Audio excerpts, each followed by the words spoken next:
everybody, thanks for tuning in today. This is Robert with RC Archery, and this is going to be our second video in our hinge secrets video series. So today we're going to be looking at picking the right hinge for you.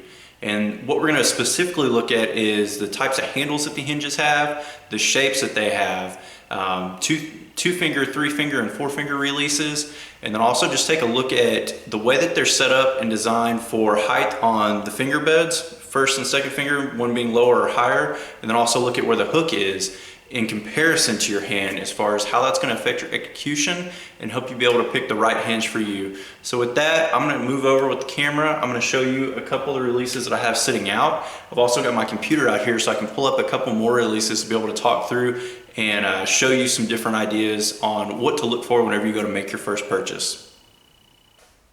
So as we've talked about before, when you look at picking a hinge, you're going to be looking at the shapes of the finger beds to match your hand and also to match the type of execution that you're going to use as well.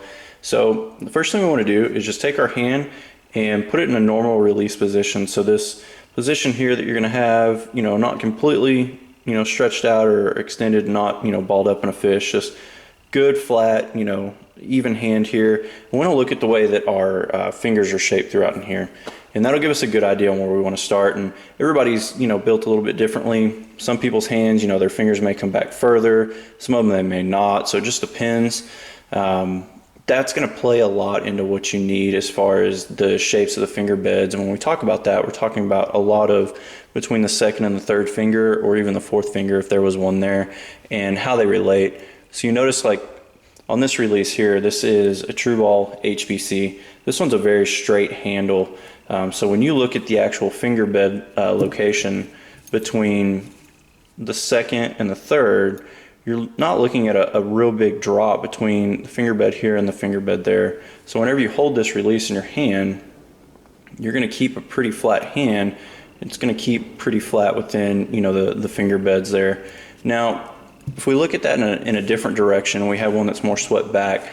I'd say on the Carter Just Cuz that I have here, and of course this is a thumb release, but just in regards to looking at the shape of the finger beds, you can see this third finger here is dropped down further than the second, and I'd still consider this more of a straighter handle, maybe an intermediate handle. There are some that drop way down, and you'll see them, they'll come way down here, or they'll drop way in, like for instance the Just Because, the other model that's very similar to that, the finger beds drop down a lot further. But you'll notice that when you hold this in your hand, your fingers come down a little bit further. On this third finger, you've got a different shape there. The True Ball HT is a release that's going to have it swept down a lot, pretty similar to that Just Cuz as well. So when you're looking at a release like that, the Abyss, it shapes down that way as well. So that's a big thing to be able to look at, and you just kind of want to match that to your hand. But the way that's going to also play into part too, the straighter the handle, like this release here, the more aggressive that you're going to be able to get with that release as far as the rotation that goes on it. The straighter handle release, it's going to let you activate this outside finger a lot more than one that's more swept back. So whenever you go to pull through that release and you're using it, that tension that you have with your hand or the relaxation or whatever movements you do, they're accentuated because of that being farther forward. So on a release that's straight like this, it's really good for somebody that wants to be more engaged with the shot, maybe have more rotation in it, or somebody that their hand shape's going to cater that a lot too. Also, whenever you're using this one, you're going to have more weight on the index finger, and you're going to be able to transfer that over into these outside fingers because you're going to have that leverage on it. When you use a release that's got more of a swept back handle on it, you're going to be evened out more between the two fingers here, the index and the middle finger, and then this ring finger that sits on there, even the pinky if it was down here as well. It's more just sitting on there for stability within the release. And that's going to bring me to my next point there, and that's picking how many fingers you want on a release. So when we talk about the fingers, the way that they're set up on there, 2 finger, 3, and a 4, adding fingers to the release is going to add a degree of stability, but it's also going to add stiffness to the hand. So when we look at a hinge release, obviously you have to have rotation in the hinge to be able to get it to fire. So sometimes that stiffness in the hand, that can play a worse part on it. And what we're talking about is this area right in here. This is going to be a lot stiffer if you've got all 4 fingers engaged on there and you've got them all on the release. If you go to engage all 4 of them here, you can notice that this muscle in here is going to be a lot stiffer. And it's also going to make this stiffer on the outside too. So when you go to release or move or do anything with your hand or with your fingers, you're not going to have the pliability through the bottom part of your palm here to be able to make that release work for you. So there's some trade-offs there. Another thing too, the more fingers that you add onto the release, the more that you're going to see that you have the ability to torque that release on the string and with the bow. Just meaning that you got a lot of leverage on it. So you have to be careful with that. The more fingers you put on there, the finer the movements are going to need to be. So you're going to have less movements to, required to be able to activate that release, get the shot to break. So that's something to think on as well. When you have a 3-finger release, that's an extremely popular release. When I shoot a 3-finger, I've shot it different ways in the past, but the way that I've come with my hand shape to work the best for me is to majority of the time use just my index and my middle finger as my stabilizing points and what I use to be able to hold that release, and then my ring finger, when it sits on there, it's basically just kind of along for the ride. And it helps to have that leverage on there. And what you'll notice too with a 3-finger release is when you go to drop that pinky finger off and you relax that outside part of your hand in here, that's going to allow you to be able to rotate that hinge more, as far as maybe relaxing with the hand or being able to squeeze with the hand, because you're going to be able to bring that hand down in here, that pinky down in there. So that's something to look at as well. And then when we talk about 2-finger releases, they're not as popular. Not a lot of people are going to use a 2-finger release. It's my personal preference of what I use right now. Based like what I said, the majority of the time when I shot a hinge, I was shooting it using 2 fingers only anyways, and that's because of the way that my hand is shaped. If I go to use my outside fingers or have any movement on it or anything like that, what it was doing, it was causing me to have the release sit way down here. So it was past its natural hinging point. It was past that balance point. So that was causing me some issues if I tried to engage all 3 of my fingers on there. So what I've done is I started using these, basically it's 2-finger releases, and then I decided to just make my own 2-finger release. So this is a Trueball HT. It's a 3M. It was the Pro Series, a 3 medium. Basically I just cut it down and I made my own. But that kind of helps me on what I do. One, I don't have as much leverage over the release. It's not going to torque on the bow. It's not going to allow my arm and my hand to torque the shot on the back end, which is a big important factor as well. So that's one thing to look at on there. When I shoot a 2-finger release, I take these 2 fingers and I basically just let them hang down there. But it allows me to be able to just let everything rock and work off itself, and it keeps me from being on the positive side of that hinge point to where it'll still roll through the correct way for me and how I need it to work. So that's kind of the long and short. When we look at the types of handles and the way that they all work, you've got some that are wider than others. Obviously on this Trueball HBC, it's got a pretty steep taper to it. It thins down a lot here towards the outside fingers, and it's even a little bit thinner even on the index finger, and that's going to help you as far as 2 things. One, it helps with anchor point if you have a very flat hand. That taper series like that, what you'll do is I hold my middle and my ring finger, I put them right here against the I guess that crease in your hand where the knuckle is, and then I'll set my index finger up here pretty close to that crease as well, and that helps me just kind of stay pretty flat with the release and helps me sit on there.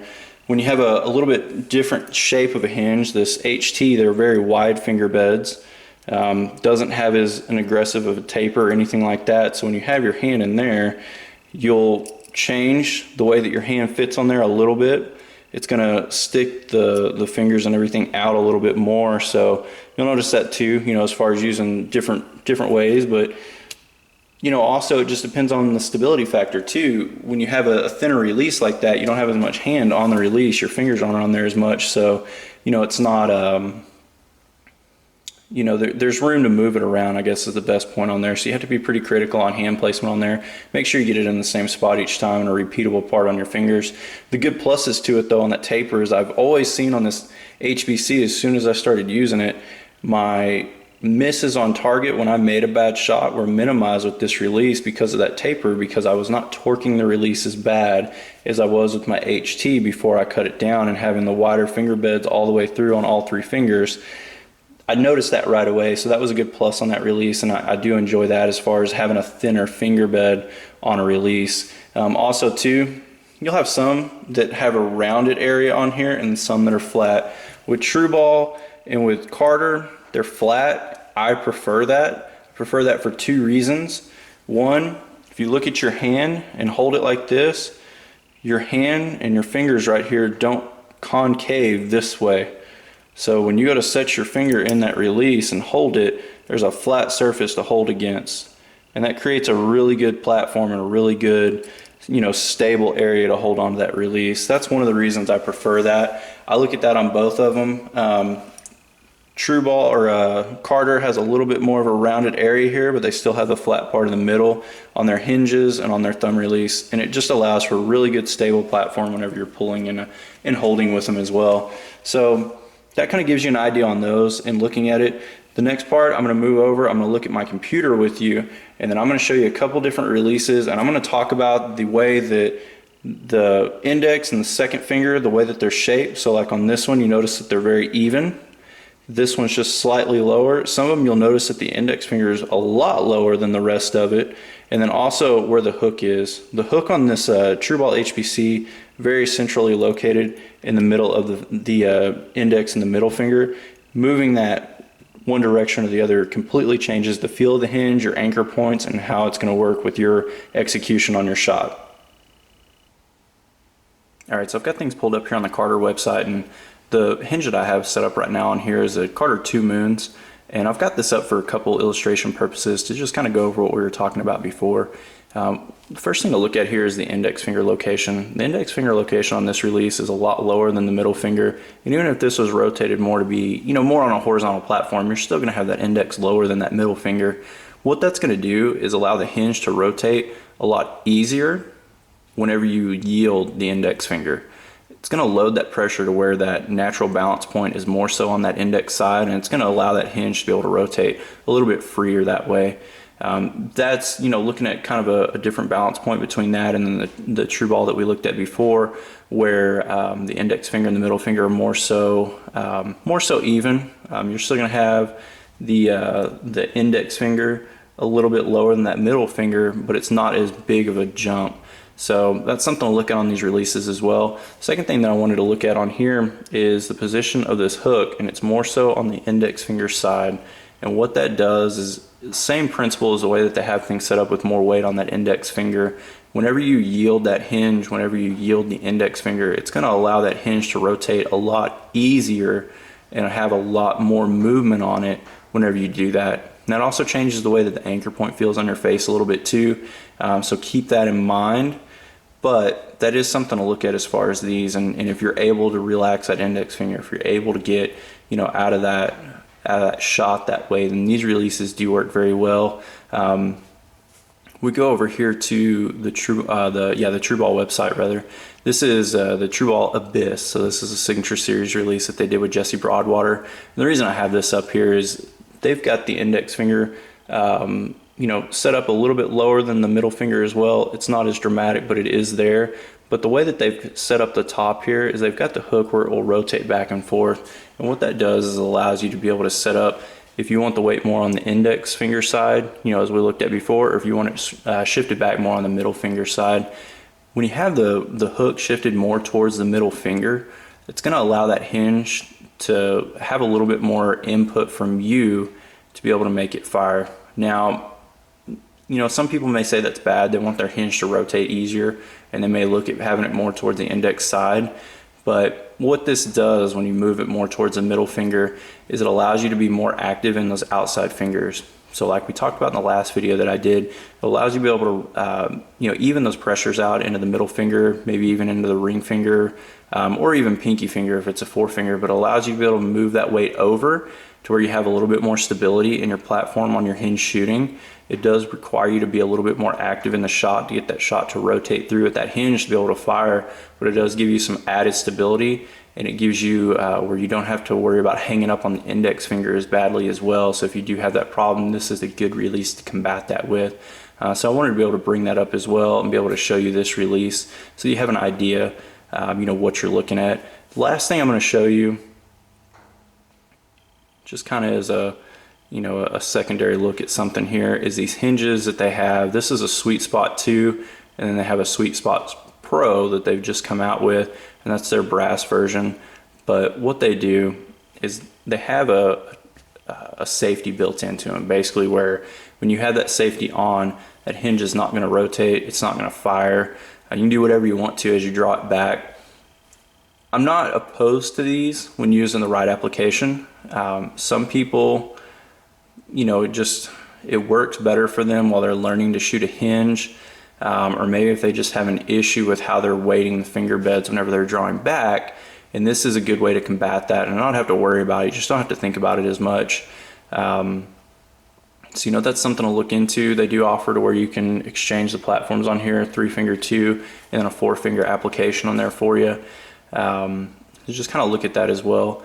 But the thing that I'll say with the hinges that have the safeties on them like that is some people use them incorrectly, and they use them as a crutch, but they don't use them as a way to learn to feel the hinge in their hand. You got to be able to feel the hinge release in your hand, or you'll have problems with these two.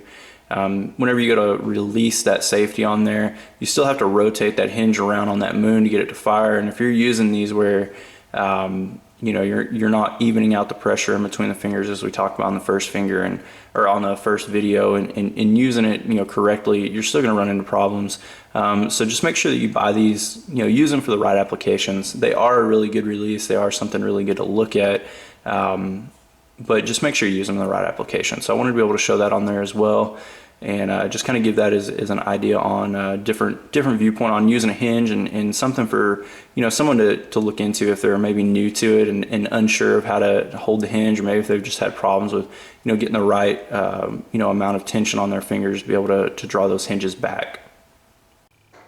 So hopefully this video is going to help some whenever you go to pick a new hinge release or a new handheld in general. We give you some basic ideas on what to look for as far as handle design, shape, and what those handle designs and shapes actually mean as far as when you're executing it and using a release.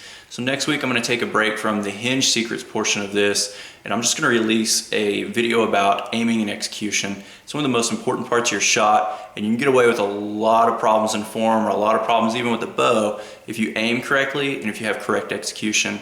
With that, I'm going to use multiple style releases, whether it's going to be a thumb release that I use, so I've got some of these that I'm going to take into consideration, or even just the hinge style release that we use as well. So I'm going to give you an idea, being able to use both of those, being able to get good smooth executions, what you're going to be looking at as far as your aiming, and then what you're going to look at as far as the follow through release execution manners, just different subjects based on that.